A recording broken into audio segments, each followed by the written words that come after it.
नीतीश कुमार के पलटी को लेकर बिहार में चल रही सियासी चर्चाओं के बीच लालू यादव ने बड़ा दांव खेल दिया है।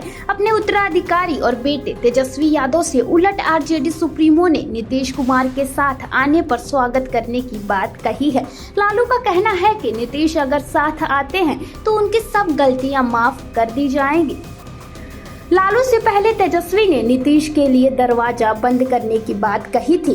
ऐसे में सियासी गलियारों में यह सवाल तेजी से उठ रहा है कि आखिर तेजस्वी के उलट लालू ने नीतीश के लिए बंद दरवाजा खोलने की बात क्यों कही है, वो भी तब जब आरजेडी के बड़े फैसले लगातार तेजस्वी यादव ले रहे हैं।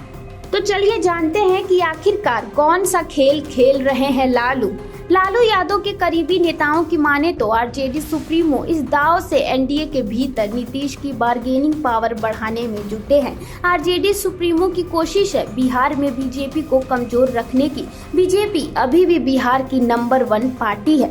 आरजेडी सुप्रीमो को लगता है कि भविष्य में अगर बीजेपी और ज्यादा मजबूत हुई तो इसका सीधा नुकसान आरजेडी को ही होगा। जहां जहां बीजेपी मजबूत है वहां क्षेत्रीय पार्टियां धीरे धीरे खत्म हो गई हैं। इसका उदाहरण है हरियाणा से लेकर कर्नाटक तक। एनडीए के भीतर अभी सीएम फेस और सीट बंटवारे को लेकर पेच फंसा हुआ है। लालू के इस खुला ऑफर को नीतीश आसानी से भुना सकते हैं।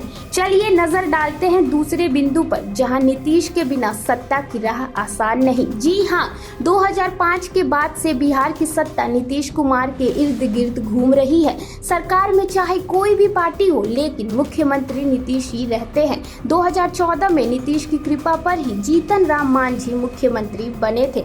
वर्तमान में भी माइनस नीतीश फॉर्मूले से सत्ता पाना आसान नहीं है। नीतीश कुमार की पार्टी जेडीयू की अति पिछड़ा और महादलित वोटरों पर मजबूत पकड़ है। बुरी स्थिति में भी 16% से ज्यादा वोट जेडीयू को ही मिले हैं।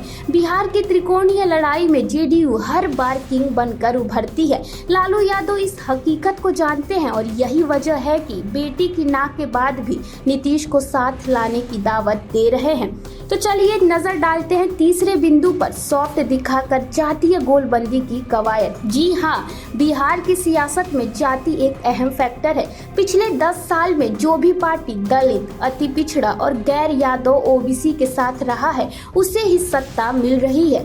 लालू की पार्टी भी अब इन जातियों को साधने की कोशिश कर रही है। 2024 के लोकसभा चुनाव में कई जगहों पर तेजस्वी यादव ने यादव और मुस्लिम की जगह अति पिछड़ा, गैर यादव, ओबीसी और दलित समुदाय के लोगों को टिकट दिया।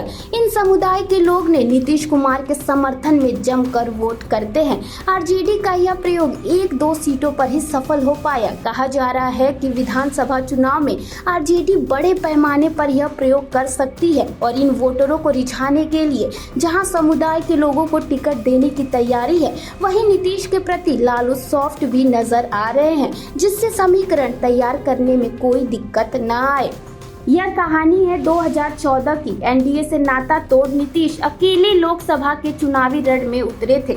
नीतीश की पार्टी लोकसभा चुनाव 2014 में 2 सीटों पर ही सिमट गई। आरजेडी को 4 पर जीत मिली, कांग्रेस भी 2 पर जीती। दूसरी तरफ एनडीए को बिहार की 31 सीटों पर जीत मिल गई। इस रिजल्ट के बाद लालू यादव ने नीतीश को फोन किया। एक इंटरव्यू में लालू ने बताया कि इसके बाद हम दोनों साथ आने पर सहमत हुए। बिहार में इसके बाद महागठबंधन बनाया गया और 2015 के चुनाव में महागठबंधन से बीजेपी बुरी तरह से परास्त हो गई। हालांकि 2017 में नीतीश एनडीए में आ गए। तो इस खबर पर क्या है आपकी राय, हमें कमेंट करके जरूर बताएं।